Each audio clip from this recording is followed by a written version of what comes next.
And I personally believe cooperation rather than competition is really the better human nature of us all.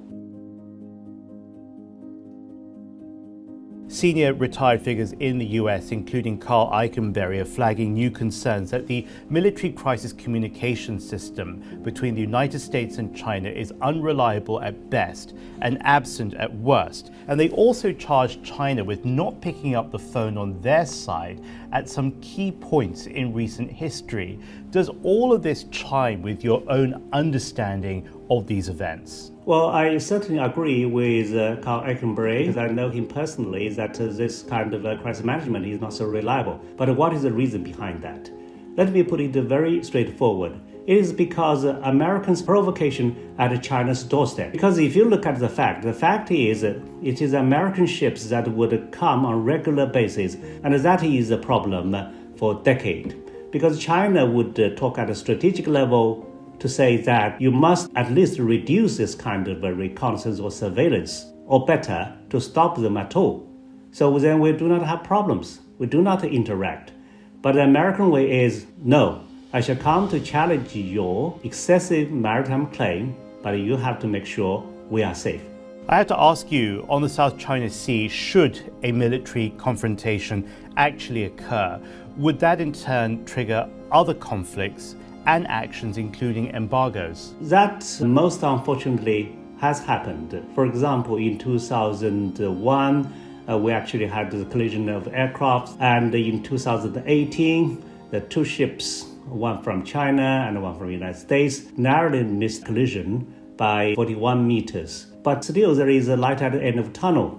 In October last year, Chinese Ministry of National Defense and the Pentagon had what they called crisis communication working group meeting. I'm happy that this word crisis was mentioned. They talk about the concept of crisis, and most important of all, they also talked about prevention of crisis. The intrinsic problem is that American ships would come so frequently into South China Sea and into the Taiwan Straits to speak loudly about how they wish to challenge China.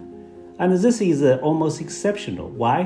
Because American ships would sail around the world to challenge the so-called excessive maritime claims of other countries. They do not only challenge China, and they say they even challenge their allies, but they would highlight their challenges to China. They would even announce it before they start to do it. We've seen John Kerry and Minister Yang Jiechi meeting, and China saying that it has its own roadmap for climate change.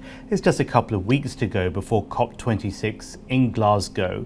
If not climate change, then what will be the issue that these two major economies and two major nations can find a way forward on for everyone? Well, I simply hope we'll have more areas of cooperation. During Wendy Sherman's visit to China, she mentioned DPRK, Iranian issue, Afghan issue, and Burmese issue for cooperation.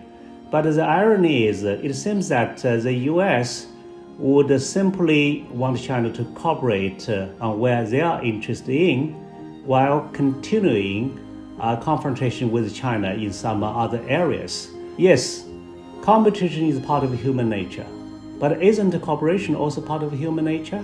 And I personally believe cooperation rather than competition is really the better human nature of us all. So let's hope that might prevail.